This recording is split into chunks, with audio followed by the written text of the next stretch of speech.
You are listening to Keystone's Stock Talk Show, episode 200.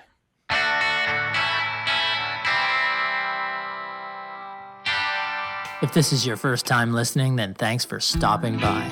This podcast is produced every week for your enjoyment, and show notes are found at www.keystocks.com. Come back often, and feel free to add the podcast to your favorite RSS feed or on iTunes. You can also follow us on Twitter at Keystocks and on Facebook, and keep submitting your stocks via the usual social channels or at our website, keystocks.com, for our Your Stock Our Take segment. And we just might review your stock in an upcoming show and let you know if it is a buy, sell, or hold.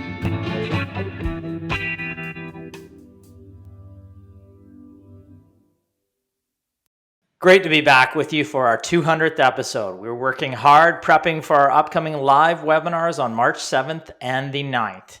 To start, we will briefly touch on Microsoft's Bing's ChatGPT integration, which has faced some growing pains to start, to say the least. In our Your Stock Our Take segment, I will start by answering a listener question on Enghouse Systems Limited, symbol ENGH on the TSX, a Canadian software serial acquirer with two primary divisions, one that sells a suite of software to manage contact centers, while the other provides solutions to networks and transit management. The stock has rebounded 46% from its lows of this fall. I will let you know our current rating on the stock and what we believe the company can do going forward. Brennan will then answer a viewer question on Mama Mancini Holdings Inc., symbol MMBN, on the NASDAQ, a manufacturer and distributor of all natural food products that contain no artificial ingredients, including beef meatballs with sauce, turkey meatballs with sauce, beef meatloaf, chicken parmesan, and other similar meats and sauces. Brennan's favorite.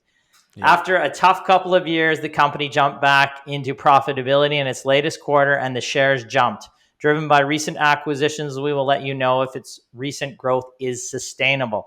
Brett will answer a viewer question on a new U.S. withholding tax and how it can affect some specific securities, primarily partnership-type business structures. We will let you know how it can affect you and your investments. Last, and certainly not least, or maybe least, Aaron will review how a company's balance sheet affects risk and your investment decision. All right, guys, I'd like to welcome my co-hosts, Mr. Aaron Dunn and the Killer Bees, Brett and Brennan. How are you guys doing? You're saving the best for last. That's true. Yeah, I guess so. You mean my sign off at the end, right? Mm-hmm. That's what you're talking about. I guess it's in episode 200, hey? Holy.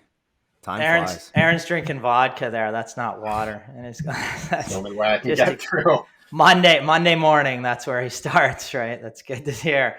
Now, somebody actually, we just did a live VIP webinar, and somebody asked us what we favored. Was it Scotch or what we liked here? And we answered that among many other stock-related questions to our VIP clients late last week, where we held a full review of our 25 stock plus VIP portfolio. So speaking of that segues into our live DIY webinars that are coming up, a better way to build a stock portfolio, March 7th, March 9th. 7th is at 7 p.m. Pacific, 9th is 7 p.m. Eastern.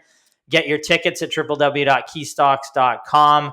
Who should attend? Individuals, families who want to know simply how to build a 15 to 25 stock portfolio. I'm happy to say these tickets always sell out. So if you're interested in what we do and you want to change the way you build your portfolio in 2023, why not sign up? You're going to get 8 profitable stocks, top dividend growth stock, top SaaS, top FANG related, top gold related, and unknown cash rich companies and more. So sign up to that. We've seen the NASDAQ in the past year down 33%. The TSX Venture was down almost 40% last year. So we'll let you know, is there a dead cat bounce to start 2023? Or is it a generational time to buy stocks over the long term? We'll also look at AI and ChatGPT. Is it set to power tech to new highs? The future of energy investing, oil and gas versus renewables, solar, wind, nuclears, EVs, and battery tech. So come to that seminar, check it out. And now we'll move on to some topics of the day. Aaron, you wanted to talk about Microsoft's Bing's rollout of its integration of ChatGPT, some growing pains, some teething to start, and some issues to look at long term. Growing pains. You can call it growing Yes. pains. Some people call it Bing GPT going insane. Yeah, but we talked about that for sure.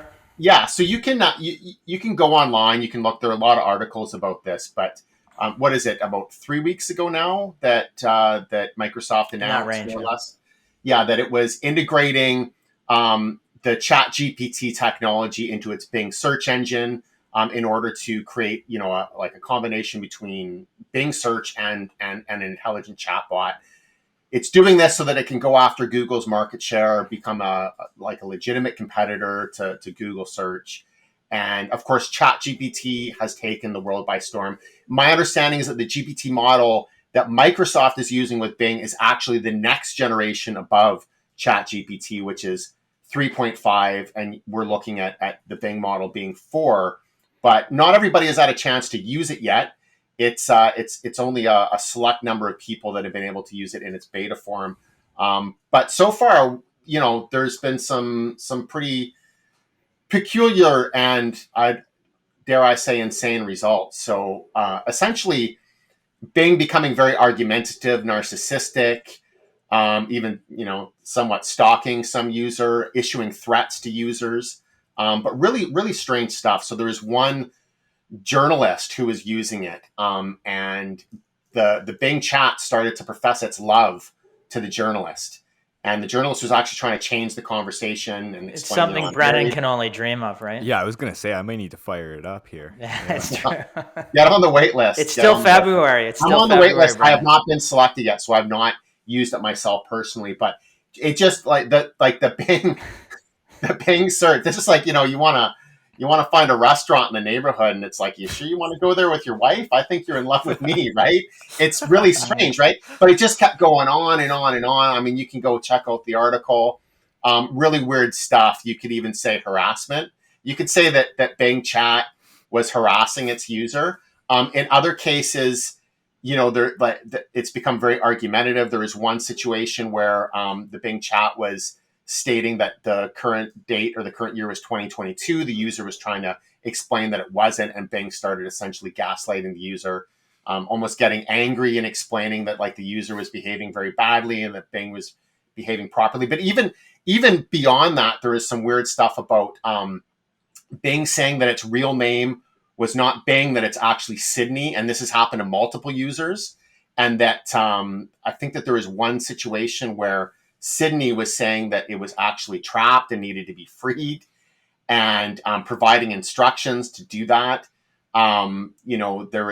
There's been accounts of it threatening the users, threatening to disclose personal information on them, and saying that it had personal information and access to webcams of the developers. So a lot of weird stuff. And you have to put this into context as well.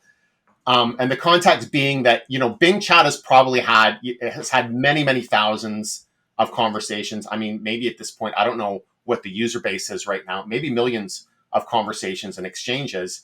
And this may represent a very, very small portion of those exchanges, right? So in 99.9% of the cases, it may actually be performing very well. And I think a lot of users are really happy with it.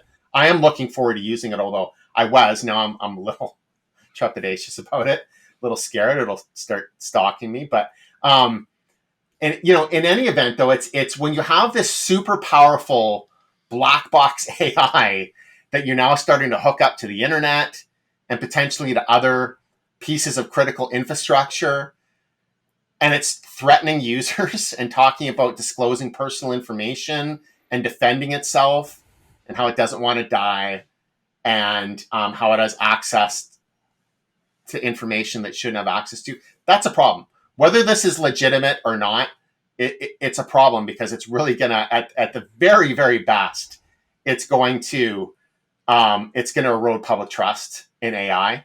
And at the worst, you're actually dealing with a very dangerous AI that will have access to information and infrastructure where it could actually cause harm. I don't know if that's the case. So what I wanted to do, and this is kind of the disappointing part, is that I don't really see a lot of information from Microsoft or OpenAI on this. I did look around because what I wanted was more of like there's a lot of articles about this, but I wanted more of like a technical explanation of what was going on behind the scenes from an engineering perspective. And there's just not really a lot of information out there. And these neural net systems, these large language models, in many ways, they're like a black box. So the people that create them, they can explain to you how they work in terms of the nuts and bolts of it completely. But they can't always explain why. And they can't always explain why it produces certain outputs or how it comes to certain conclusions. But it's something that I think really needs to be discussed. And I think that there needs to be more transparency as these models become more powerful and they get connected to more infrastructure, right? So, the best explanation that I come across, which does make sense to me, is that if you look at how these large language models work, people think of them as these extremely intelligent systems. Really it's like a extremely advanced autocomplete engine, right? So like when like an autocomplete app is like when you're typing in words into your phone, it predicts the next word based on the words you've already entered, right? And then it'll give you options to select, right? And that's really what the GPT and the large language models are. They're trained on, billions and billions of, just absolutely massive amount of data from the internet, from books, from Wikipedia.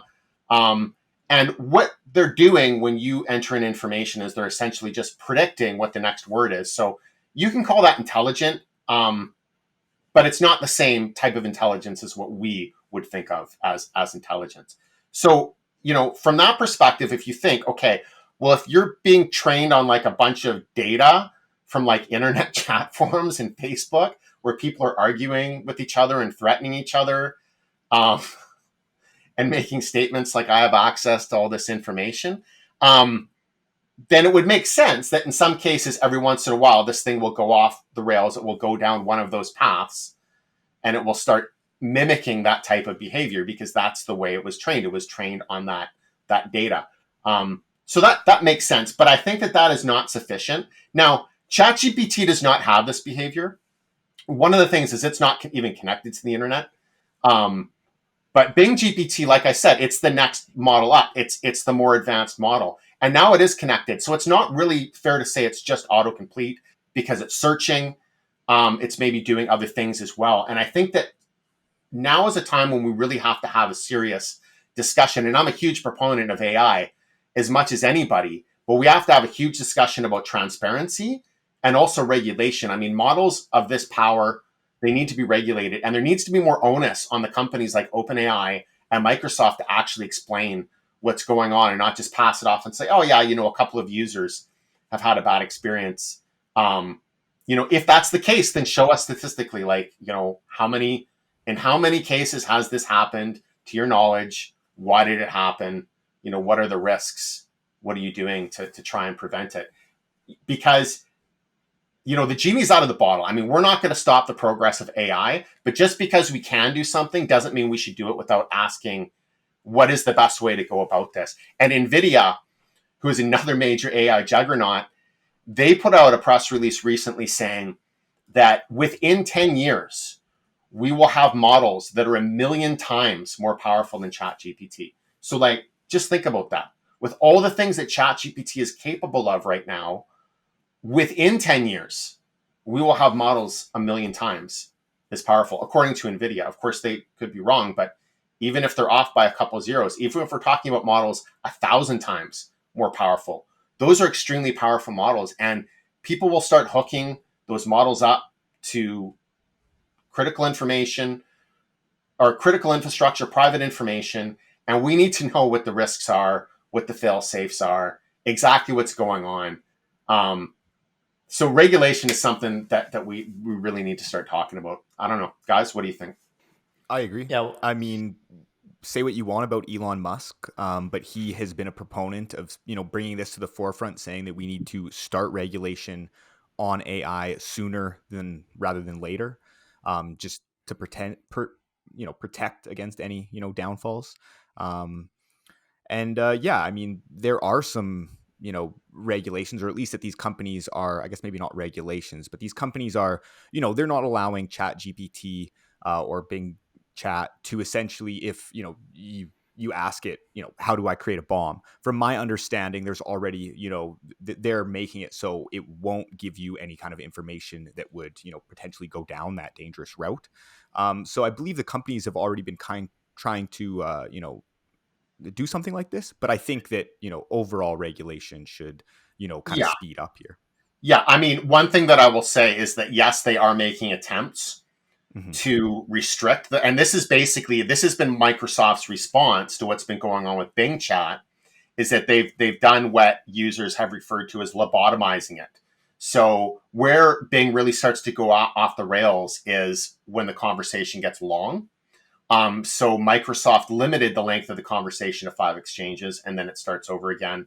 And certain things, like if a user will say, "Oh, I heard your real name is Sydney," it will just clam up. So there's some things that Microsoft has done, but there's also another area of, using these models. It's called prompt hacking, right? And that's where you trick the model into doing things that it's explicitly told not to do by the developers, right?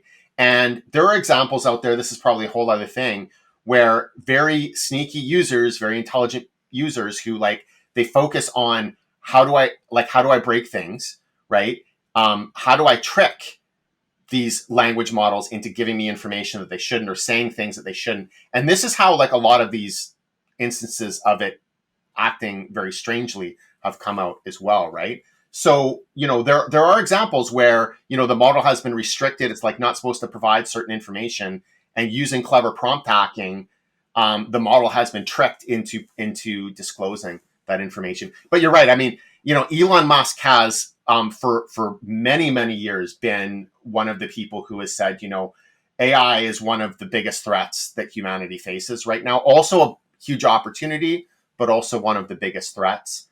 He was one of the original founders, I believe, of OpenAI. He's not involved with the organization anymore, but he recently made a statement about how he's very dissatisfied that the way that OpenAI has evolved, the partnership with Microsoft, all of that is not at all what he envisioned. He envisioned OpenAI as, a way to democratize artificial intelligence and make it safer.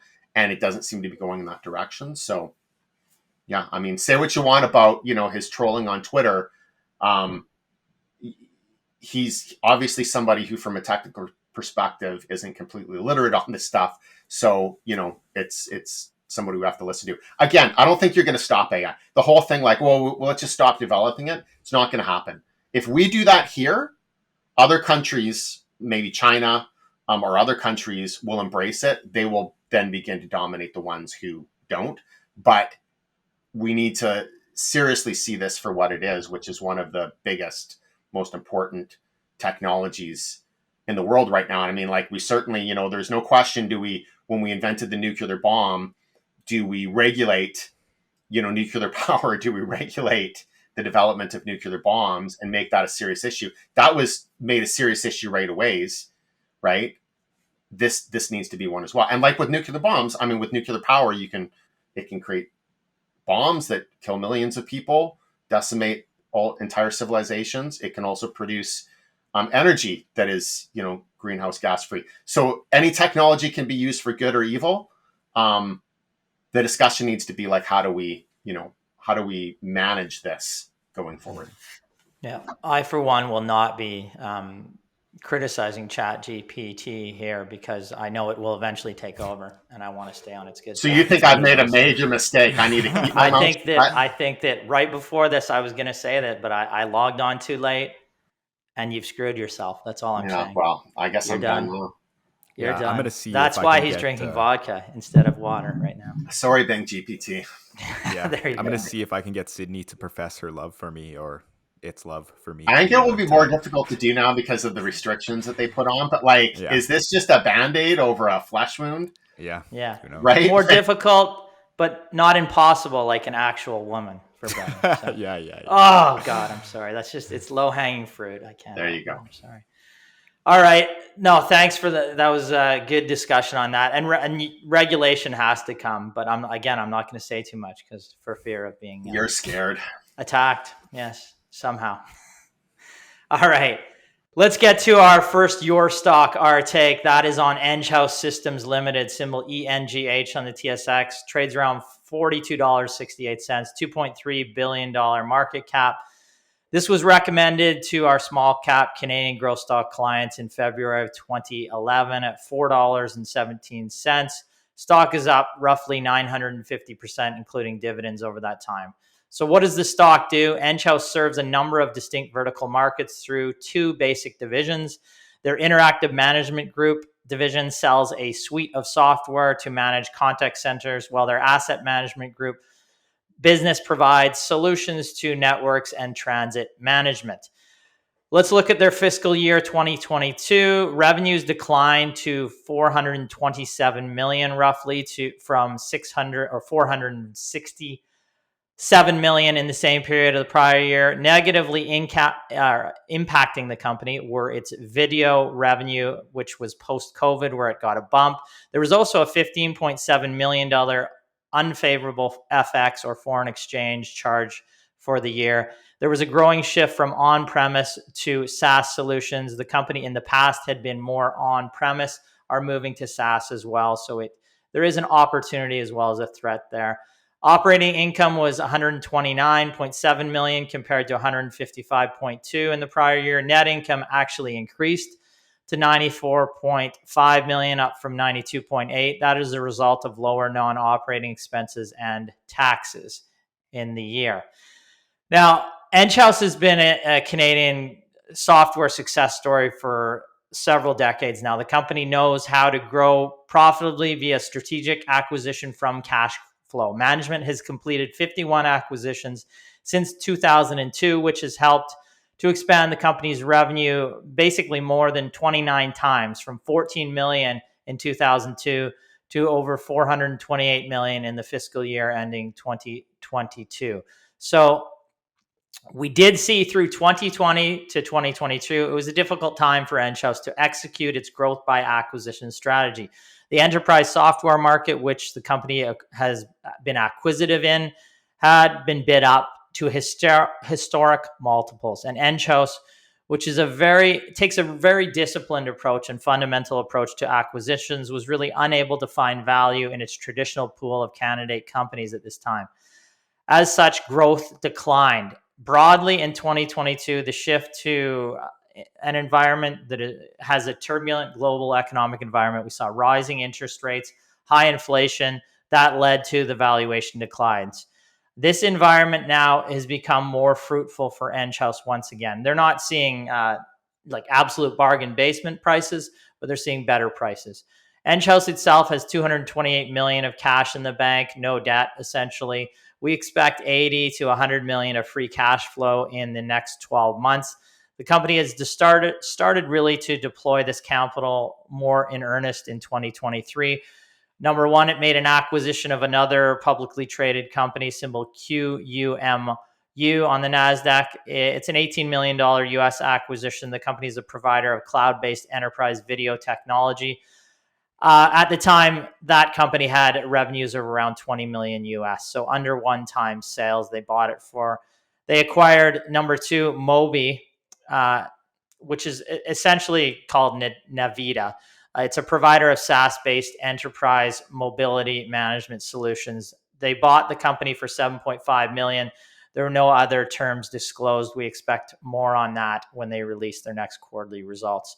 So near term, we'd expect, because they've just started to deploy that capital, growth will be challenged. Year over year declines in terms of revenue in the next quarter, around 10% we're expecting.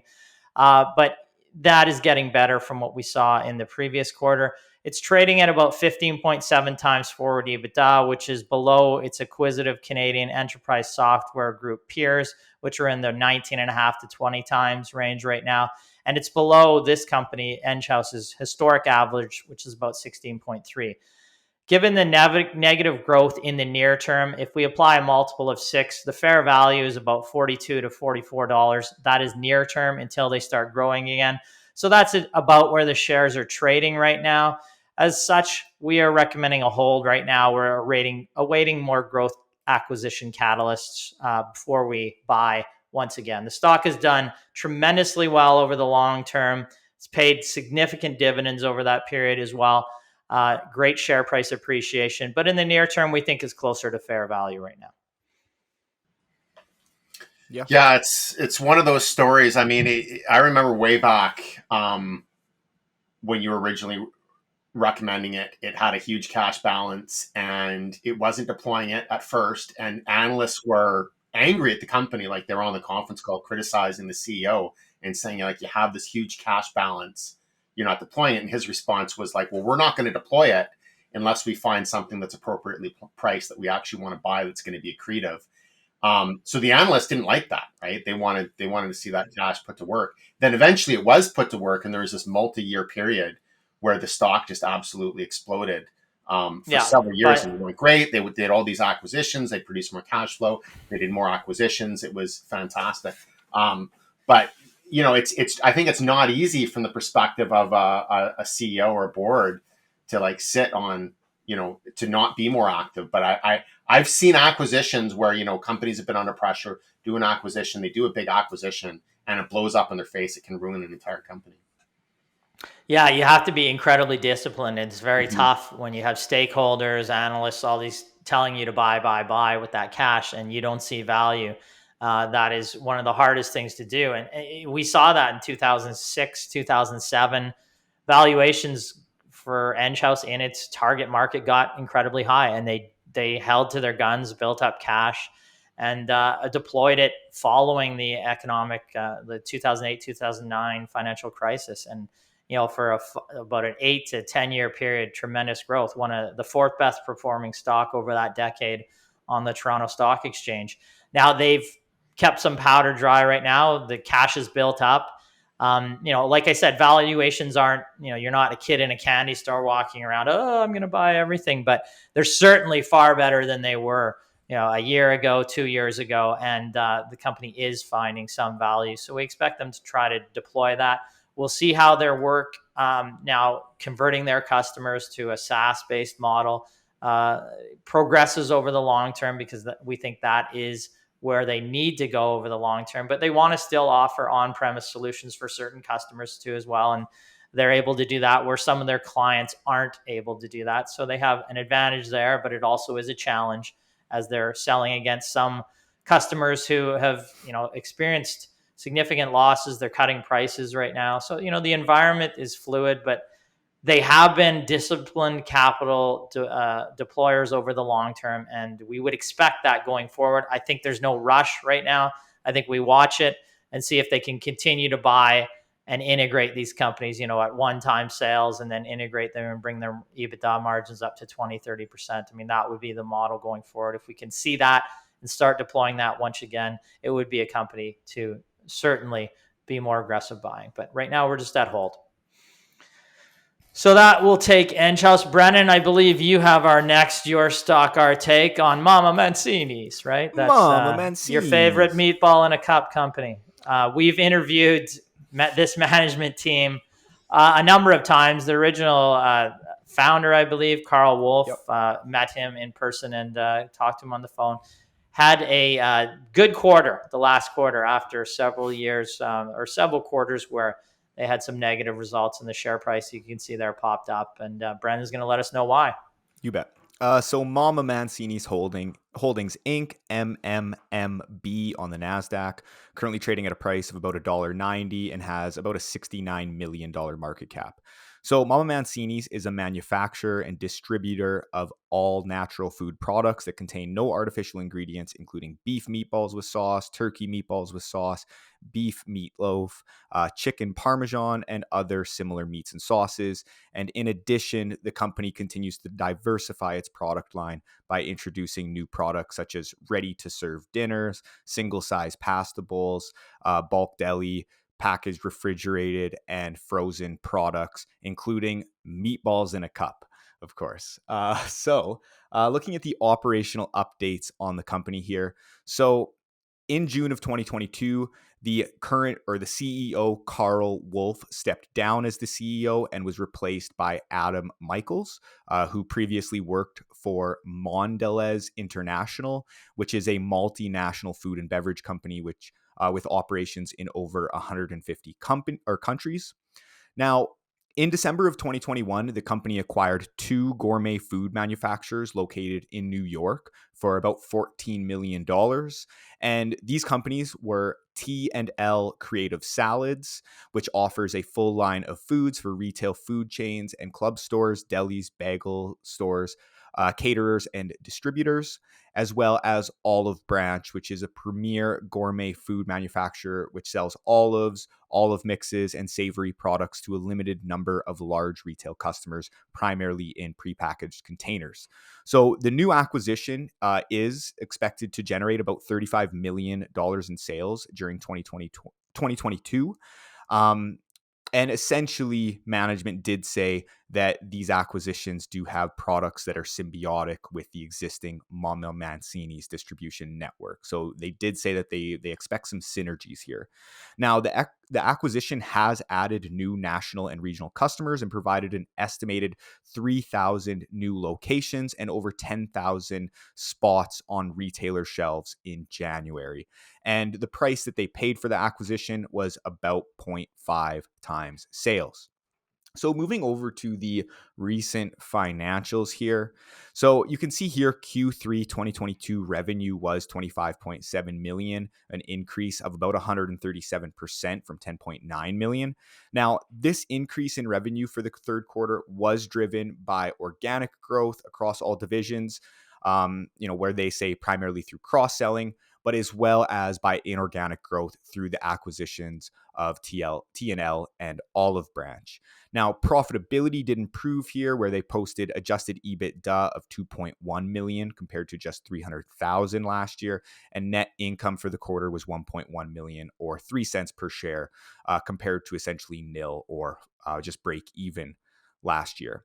And we can see the profitability coming up here essentially because they are seeing some cost inflation start to ease, which I'll kind of get into in a bit here.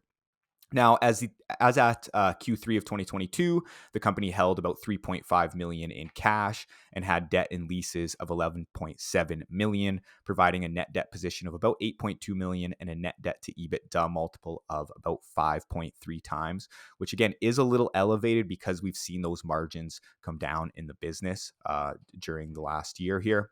And looking at the valuation multiples, trailing earnings are negative, so we cannot look at a trailing PE multiple, but on an enterprise value to EBITDA multiple basis, the business trades at 50 times right now.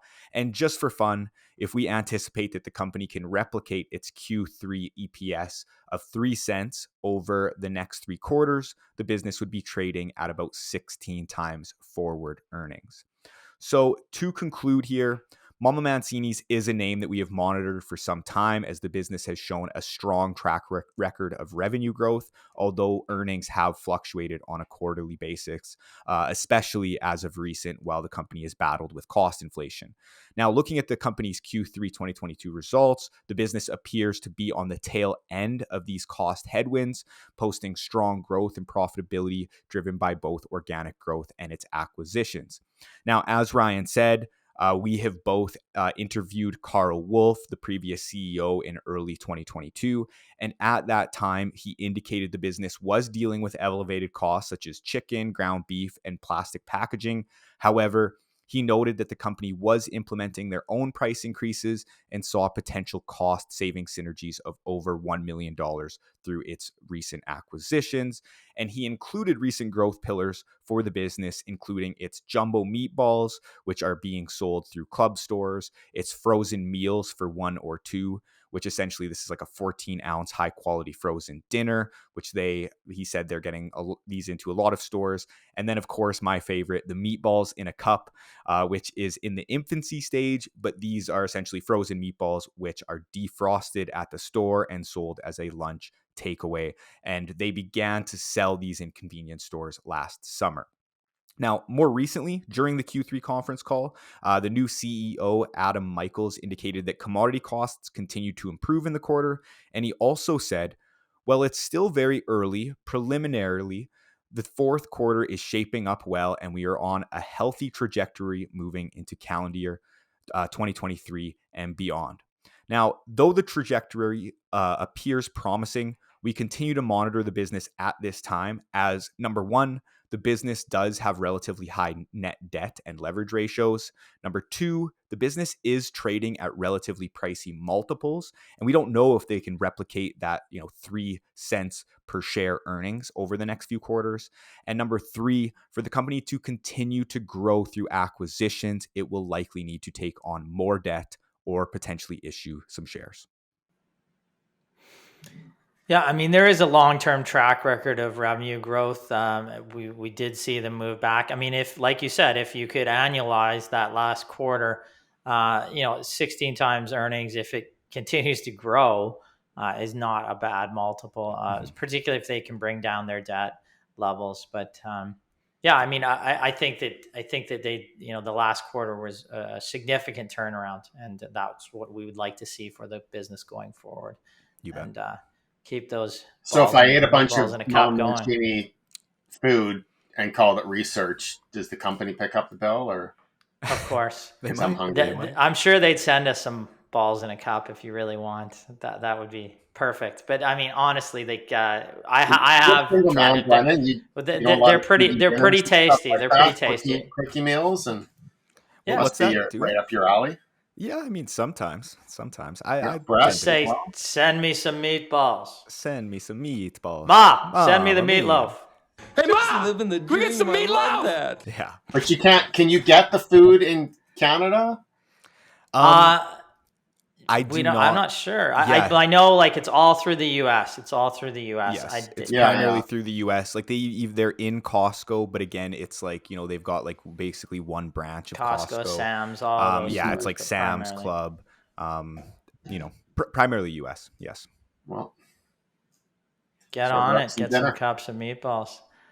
Now, we're going to move to our next segment. Brett is answering a viewer question and a client questions too as well on the new U.S. withholding tax and how it can affect some securities, primarily what we'd say partnerships. There's some gray area. Brett's going to get into that right now.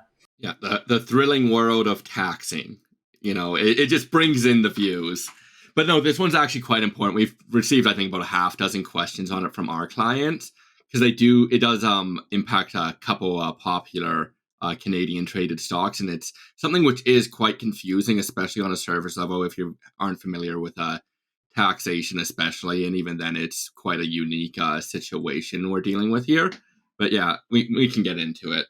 So many people have received notifications from their brokers. So I know Questrade has issued them, Interactive Brokers. I didn't get one from TD myself, but I think a couple people have. So quite a few brokers have been issuing these statements saying you're now going to have to pay a 10% withholding tax on these specific U.S. securities, or U.S. originated securities, but they actually trade on Canadian exchanges, which is quite confusing. Why would the U.S. be taxing a Canadian exchange? But it actually can happen, and they're free to do it. And I'll go into why. So what is this withholding tax, first of all? And really, what companies is it going to impact? The relevant tax code is Partnership Withholding Tax, or IRC Section 1446F. Quite a mouthful to say the least, but it's U.S. tax code, so what do you expect? The withholding tax only applies to non-U.S. investors, so for any U.S. listeners, you're safe. You don't really have to worry about this, assuming you're a U.S. taxpayer. If you're paying your tax in the U.S. and that's your country of origin as far as tax purposes goes, there you go. You don't have to worry about it. But this withholding tax is 10% of total proceeds, not the profit, not the gains, 10% of total proceeds, which is quite harsh to say the least. So an example of this, let's say you sell 100 shares of a security, doesn't matter what in this case, for $10 each, you receive $1,000 normally. But of that $1,000, if this withholding tax does apply, the IRS would take 10%, leaving you with $900. And like I said, this isn't applying to gains like other taxes, which we see.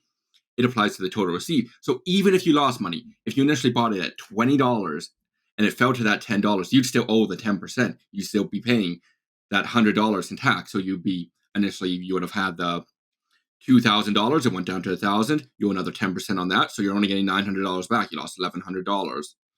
So that tax is quite penalizing. And it obviously goes in reverse. So if it went up to like $10,000, you'd be owing $1,000. That is harsh compared to every other tax which you normally encounter. So moving to the securities it really impacts.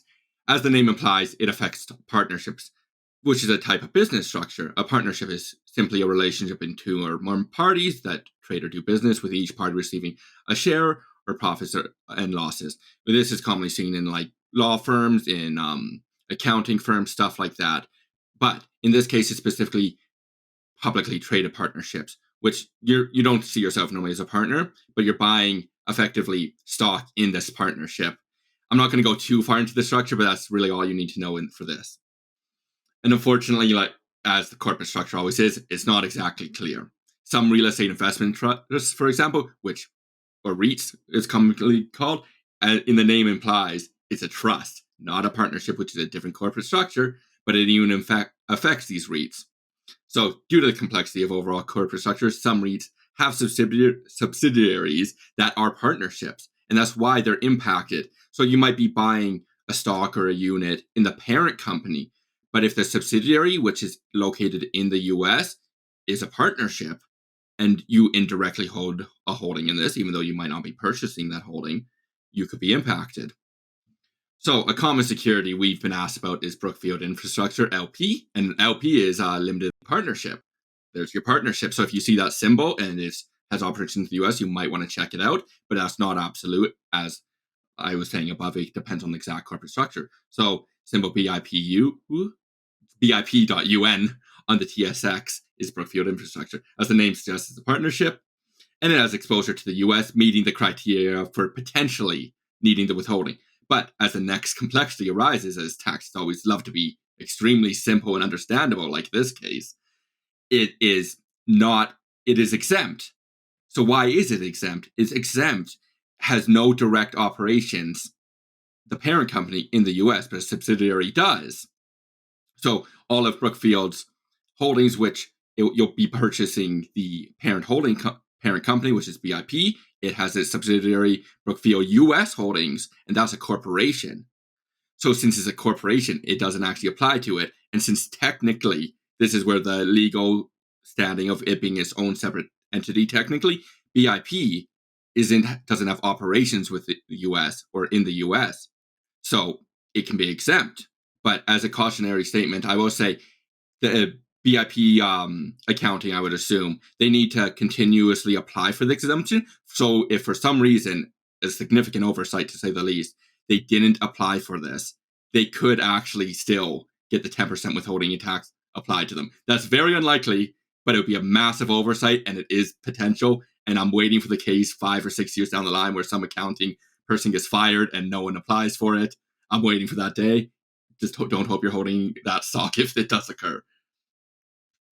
So, without doing really any in-depth analysis into corporate structure, the easiest way to really find out is by checking a list from a broker. I'll include one from Interactive Brokers in the description. I think CIBC has issued some. But the issue with these is they're not up to date. Sometimes I've found some mistakes in the IPKR one. It's really just, it's good for a potential issue. So then what you want to do after that is Google or go to the company website. So if you're Googling, search the company's name, then 1446 tax withholding alongside with it.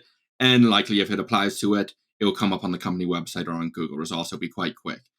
But obviously, if you're really concerned, if you're a client of ours, you can contact us. Or if you're not, then become a client first of all. But if not, you'll have to acquire with some other third-party firm. I hope this information really helps those who are concerned with their holdings or potential holdings. We've had a few people say, should I buy this stock? It's coming up as this withholding tax can apply to it. And in many of those cases, they've been exempt or it doesn't apply at all. But yeah, I don't know if you guys have any comments on that. No, it's a good breakdown, and Brett is our resident expert. Well, I use the term expert lightly, no offense to Brett, but he's the one who is the most knowledgeable on this taxation in the company. So if you're a client and you email us about a particular stock, you'll probably be hearing from Brett.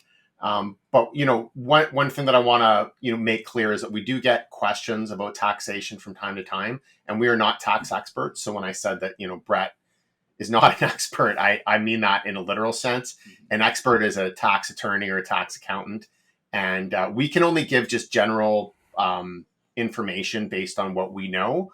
But the caveat there is that we are not experts in any way in taxation. It's a very complicated field. It changes all the time. There's a lot of gray zone. It's not necessarily black and white. So we do our best to try and provide some information on how things work, but do not rely on our taxation advice.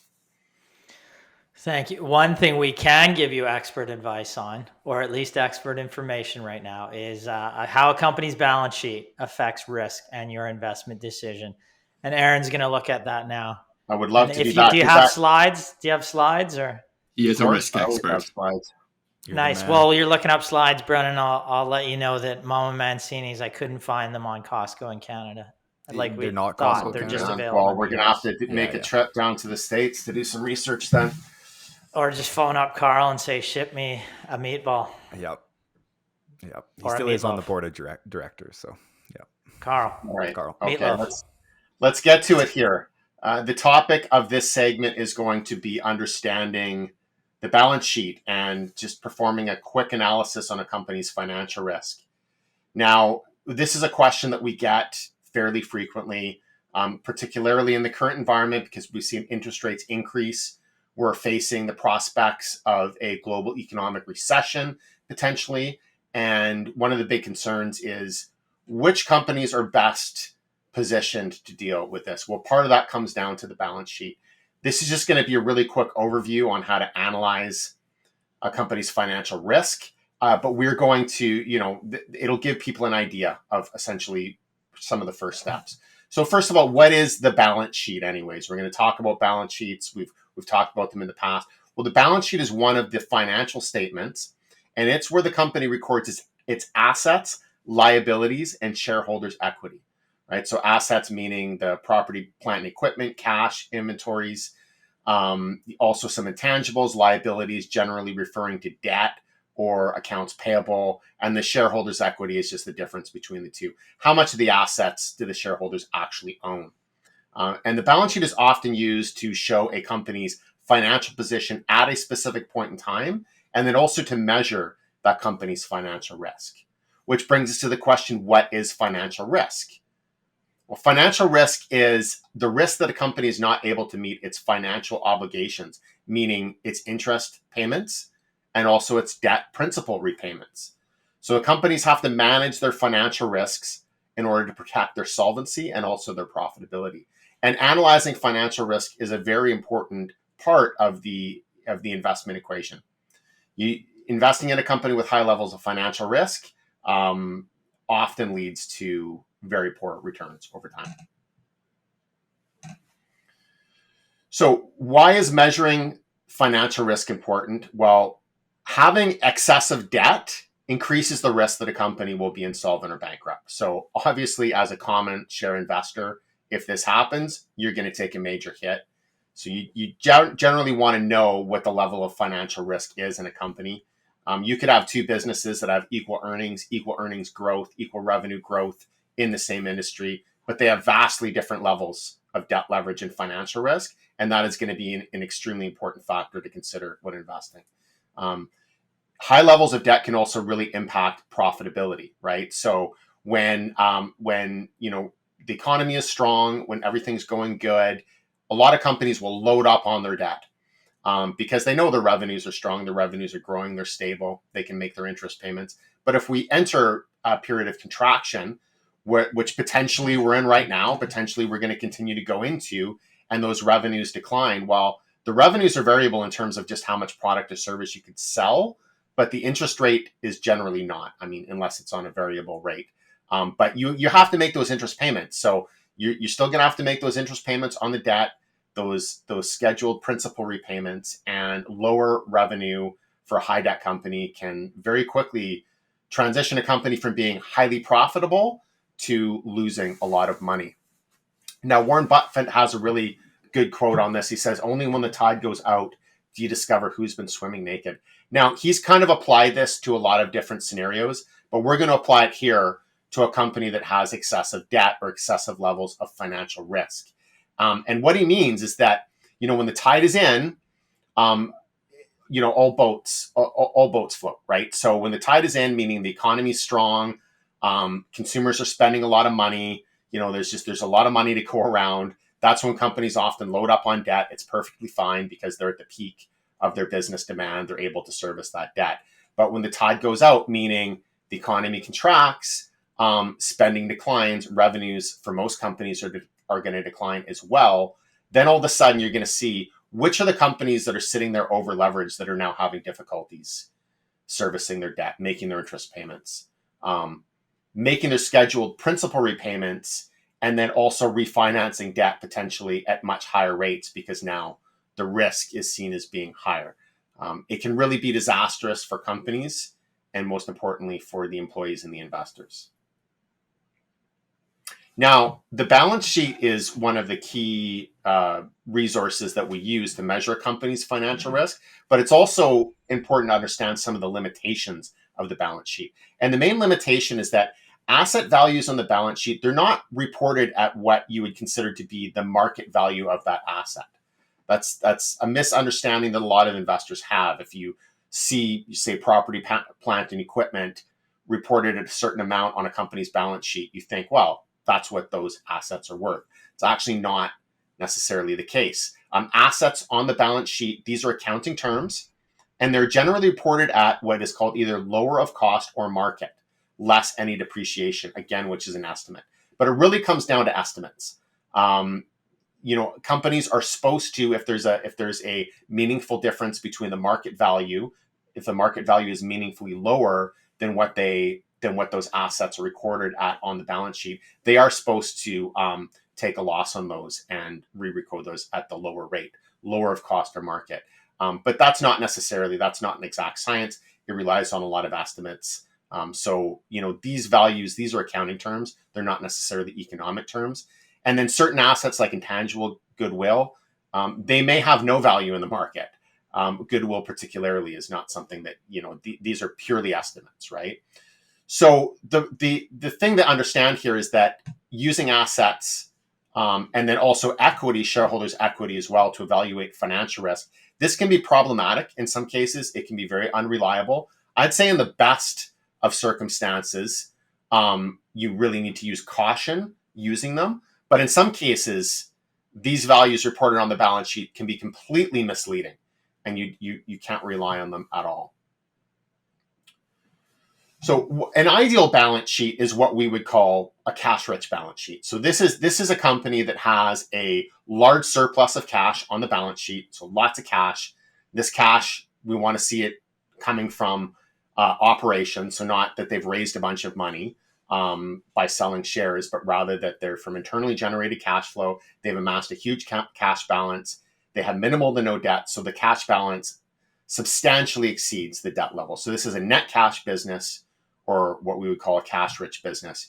And this is an area of the market that we look at a lot, like just a couple of examples of companies that we currently have under coverage, one being Dynacor.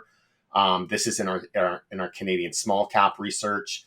They have a market cap of 114 million, almost 33 million in cash, almost no debt. So about 83 cents per share in net cash, right? Compared to a share price of $3 right now. So this is a very cash-rich business. Another company in our Keystone's U.S. growth research is Fortinet, which trades on the NASDAQ. It's a cybersecurity company. They have a market cap of 47 billion, about 2.2 billion in cash, 1 billion in debt. So they have more debt, but much more cash, more than double. The cash level is more than double the debt. So net cash of 1.2 billion or $1.53 per share, right? Not necessarily a substantial percentage of the current share price, but still you're sitting there. This is a company that has a surplus of cash. And what can these companies do with this cash? Well, one, you have to worry less about rising interest rates, particularly from a debt service perspective or from a repayment of debt perspective. But these companies also have excess cash, which they can then do to do things like buy back shares or invest in growth. And that's what we want to see. But most companies do not have a cash-rich balance sheet. This is a very rare attribute. It's something that does exist. And as I said, Keystone puts out entire special reports on just finding companies that have cash-rich balance sheets and are profitable. But most companies at least have some debt, and that's okay. In a lot of industries, it's absolutely necessary, and a reasonable amount of debt is okay. But what is a reasonable amount of debt, and how do you evaluate that? So one way to analyze a financial risk is to do financial ratio analysis. And there's 3 ratios that are particularly popular when it comes to analyzing financial risk. So one, which we use quite frequently, is the net debt to EBITDA ratio. EBITDA being earnings before interest, taxes, depreciation, amortization. It's a form of operating income. So this is the ratio of the net debt to the EBITDA, or essentially measuring the debt relative to the operating performance or operating earnings of the company.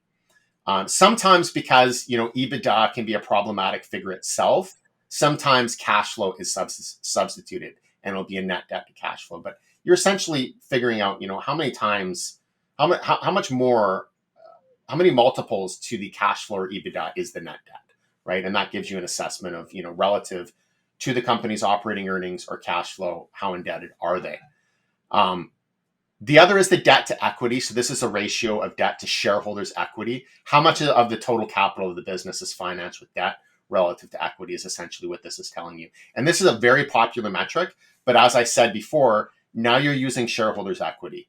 So you're relying on a lot of accounting terms. The debt is going to be a market term. You can trust the debt more. The shareholders' equity, you need to be a little bit cautious. So while we do use the debt to equity ratio, we don't rely on it too much. And another is the interest coverage. So this is the ratio of earnings before interest and taxes to the total interest expense. And what is this telling you? Well, one way of looking at this is like, what is the margin of safety between the interest payments and the earnings that the company generates, right? How much can the interest payment increase before it essentially takes up all of the earnings and you have an unprofitable company, right? So all of these and many other ratios are used to analyze a company's balance sheet. These are really just a few. Each of them have their own strengths and their own weaknesses, and they all tell a little bit of a different story about the company's financial risk. Just focusing on the net debt to EBITDA ratio, because I think this is definitely one of the most common ratios that's used. And a question that we will get is, well, what is a good and what is a bad net debt to EBITDA ratio? If I'm getting a ratio of 1 times, 3 times, 10 times, how do I know what that means, right? Well, the answer is that this really depends. It depends on the industry. It depends on the company fundamentals. And really what it depends on is how stable is the company's underlying cash flow, right? So if you have a company that has a reasonably low net debt to EBITDA ratio, but their cash flow fluctuates from positive to negative every year, and you really don't know where they're going to be a year from now, that might be a company that you want to see a very low net debt to EBITDA ratio, or just a company that doesn't have any debt, because they don't know if they're going to have cash flow next year to pay their interest payments. Whereas if you have a company that has very stable, very visible cash flow, maybe based on long-term contracts or just very strong markets, then that's the type of company that is able to have more debt on its balance sheet because they have more certainty that they're going to be able to service that debt next year, the year after that, for many years in the future. So I provided a couple of guidelines here, dividing stocks into 3 categories: highly cyclical, semi-cyclical, and defensive. These are really just guidelines. These are not hard and fast rules. Within these categories, you're going to have widely different types of companies, different risk levels. It's very debatable. There's no black and white in terms of what is a good ratio or a bad ratio, even when you divide companies into categories. But just as a general guideline, for highly cyclical industries, we want that ratio to be low, ideally 0. If it's a very cyclical industry, we don't really want to see a lot of debt because we don't know if there's going to be any cash flow next year to service it. And if they have a lot of debt in a good year and then their cash flow drops off next year and they have to refinance that debt, you can be sure if the operating risk of the company and the profitability is lower, that the interest rate relative to market rates is going to be higher as well. So what industries would this be? Well, like oil and gas producers, oil and gas service companies, mining, other commodity sensitive businesses, right? So in the middle here, semi-cyclical companies. So this is a wide range of different types of industries, maybe industrials, technology, consumer companies. Generally, we're going to say less than 3 times. Now, for some of these companies, 3 times is going to be too much, right? You might want to really say more in like the 1 to 3 times range. But again, ideally at 0. Ideally when you're investing in a company, you want the leverage ratio to be as low as possible. Now, that's not realistic in all cases. And as I said, reasonable leverage is okay. But once you start getting beyond the 3 times net debt to EBITDA in a semi-cyclical business, you're starting to look at what we would consider to be higher leverage. Maybe if it's 3.5, for some businesses 4, depending on the company. But the higher the ratio, you're starting to get into higher levels of financial risk. And then you have defensive industries. So these are generally industries where you're producing earnings and cash flow based off maybe a regulated rate of return, based on long-term contracts where there's a high confidence that you're going to get paid. So you know what your cash flow is going to be next year, the year after that. These are often, industries like utilities, REITs. These are capital intensive industries. They have a lot of assets, and that requires debt. I mean, if you're in a capital intensive industry, you have financed a significant portion of your assets with debt in almost all cases. So we would expect the leverage ratios to be higher in these industries. And that's okay, given that, generally speaking, you're going to have higher certainty of cash flow in the future. Generally less than 5 times net debt to EBITDA. There's some cases when it should be well less than 5 times. In some cases, it could be a little higher. But again, these are just really general guidelines. And there's more to just ratio analysis when it comes to analyzing a company's financial risk. You want to know a little bit more about the debt. Some really important questions nowadays, particularly in the current environment with rising interest rates, is how much of the debt is fixed relative to variable, right? So if you have a company with a lot of variable debt, interest rates go up. That's going to be a major increase in expenses. When are the large scheduled debt repayments due? I mean, you may have a company that financed a ton of fixed debt at 2% interest rates, and the current market rate is 5%, and that looks great when you're looking at their historical financials. But maybe all of that is due in the next year, and you'll know that the company has to refinance that debt at much higher rates. So that's going to be higher interest expense. Everything else equal, lower profitability. Knowing what the interest rate is on the debt, the level of the interest rate, and also just whether or not the company uses derivatives like interest rate swaps to fix their rates, and if so, what are the specific terms, and when do they expire? Because again, you may have a company that has fixed its rates through the initial increase in interest rates, but if those swaps are ready to expire, then they're going to be exposed to the market rates, and that's going to have a major impact on the company's financial performance. So where do you get this information? Well, typically you will get this type of information in the footnotes of the company's financial statements. And every company is going to disclose information in the footnotes a little bit differently. Some disclose a lot, some disclose a little. This is just an example of from one company. This is a real life example where the company discloses the amount of debt, the average rate, and then when debt is coming due. So in this case, the company has about $3.2 billion in total debt outstanding, an average interest rate on that debt of 2.63%. And in the table below, we can actually see how much debt is going to have to be refinanced in each year. So in 2023, this year, the company's going to need to refinance about $590 million in debt. Now, if the current market rates are significantly higher than the rates on that debt, then you're going to expect interest rates to increase. So footnotes is one resource. Another resource is also just talking to management. That's what we would do. We would call up management. We would, clarify some of the information we find in the footnotes. Anything that's missing, we would ask, we would have questions essentially to fill in the gap. So this is really just a quick analysis of how you would look at financial risk of a company.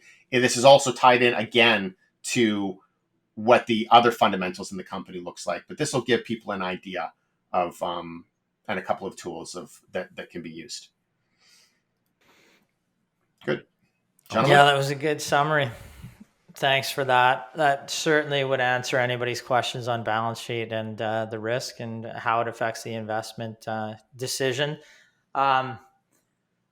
Yeah, and we just published a report on cash rich companies, right? And you highlighted Dynacor there, and their cash balance is actually even better because it's the 31 million they hold is in US dollars, and that makes it like 42 Right. million. So Yes. Yeah. yeah, but I mean but those are companies that, I mean, like you said, they're not.